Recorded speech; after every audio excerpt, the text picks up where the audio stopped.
também.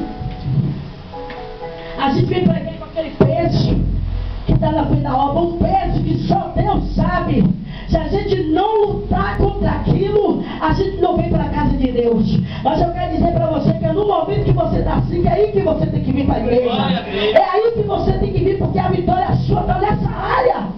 E há uma guerra espiritual do diabo para você não ganhar a sua vitória. A palavra de Deus diz: agindo eu quem impedirá, não tem outro Deus que não possa impedir. É verdade. E as dores do teu corpo, eu mesmo vou dizer assim para você. Eu perguntava assim: Deus, por que nós sentimos tantas dores? Por que às vezes ficamos tanto? Por que subirei? Perguntava de madrugada, o Senhor dizia: olha, diz amanhã para meu povo que está na casa, que é profeta, que está sentindo tontura, que está sentindo dor no corpo.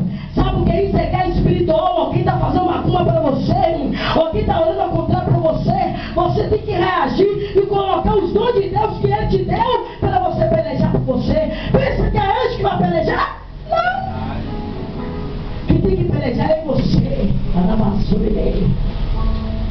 Há momentos que a gente fica pensando que vai matar, que tudo vai acabar. Mas há um momento que a gente tem que lutar. Nós não podemos colocar a nossa fé em ninguém, só em Deus. Eu vou dar aqui a oportunidade aparecida.